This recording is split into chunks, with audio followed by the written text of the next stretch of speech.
ఏం జరిగిందో black box చెప్పనుంది. విమాన ప్రమాద దర్యాప్తులో బ్లాక్ బాక్స్ కీలకంగా మారనుంది.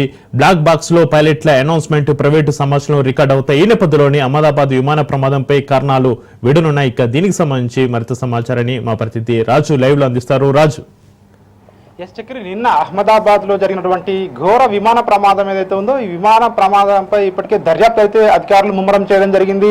242 మందితో కూడినటువంటి ఈ యొక్క విమానం అహ్మదాబాద్ నుంచి లండన్ బయలుదేరినటువంటి విమానం కేవలం 2 నిమిషాలలోనే ఇది కుప్పకూలడం పట్ల ప్రపంచవ్యాప్తంగా కూడా తీవ్ర ఆందోళన రేకెత్తుతా ఉంది. దీనికి సంబంధించి ఇప్పటికే భారత ప్రభుత్వం దీనికి సంబంధించి దర్యాప్తు అయితే ముమ్మరం చేయడం జరిగింది. 241 మంది అందులో చనిపోవడం, కేవలం ఒకే ఒక్క ప్యాసింజర్ ఆయన బతకడం, అదేవిధంగా ఆ విమానం కూడా మెడికల్ కాలేజీ పైన పడటం, అందులో దాదాపు 50 మంది వరకు కూడా చనిపోయి ఉన్నట్టుగా కూడా ఇప్పటికే మనకు సమాచారం అందుతా ఉంది. దాదాపు 290 మందికి పైగా కూడా మరణించి ఉంటారని చెప్తా ఉన్నారు. ఇప్పటికే దీనికి సంబంధించి క్షతగాత్రులను ఆసుపత్రులకు తరలించడం జరిగింది.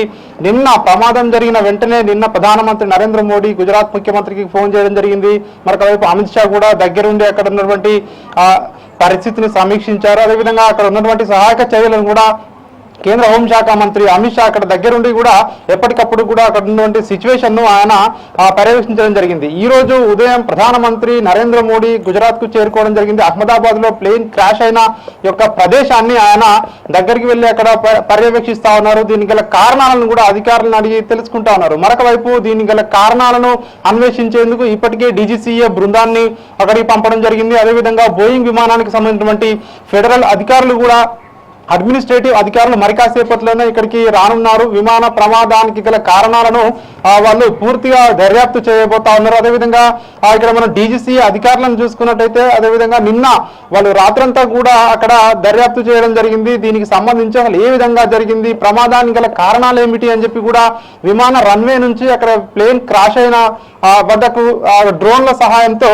అక్కడ ఉన్నటువంటి ఆ సిచ్యువేషన్ అసలు ఏం జరిగింది, ఎట్లా జరిగింది, కేవలం 4 నిమిషాల వ్యవధిలోనే ఇంత ఘోర ప్రమాదం జరగడానికి గల కారణాలు ఏమిటి అని చెప్పి కూడా వాళ్ళు ఆరా తీస్తున్నటువంటి పరిస్థితి కనిపిస్తా ఉంది. దీనికి సంబంధించి ఇప్పటికే ఒక ప్రాథమిక నివేదిక సిద్ధం చేసినట్టుగా కూడా తెలుస్తా ఉంది. ప్రాథమిక నివేదిక ప్రకారం ఇంజన్లు ఫెయిల్ కావడం వల్లే ఇట్లాంటి పరిస్థితి, ఇట్లాంటి ప్రమాదం జరిగిందని చెప్పి కూడా ప్రాథమిక నివేదికలో పొందుపరిచినట్లుగా కూడా మనకు తెలుస్తా ఉంది. ఈ యొక్క ప్రాథమిక నివేదిక ప్రకారం అయితే చూసుకున్నట్లయితే మరి ఎందుకు అక్కడ పైలట్లు చూసుకోలేదా, అక్కడ ఉన్నటువంటి అధికారులు ఎందుకని మరి చూసుకోలేదు అక్కడ, ఎందుకంటే ఇప్పటికే గత వారం క్రిందన ఆ విమానంలో సాంకేతిక లోపం తలెత్తిందని చెప్పేసి ఇప్పటికీ అధికారులు చెప్పడం జరిగింది. అంతకు ముందు గతంలో 2 సార్లు అదే విమానానికి ప్రమాదం జరిగింది. అయినప్పటికీ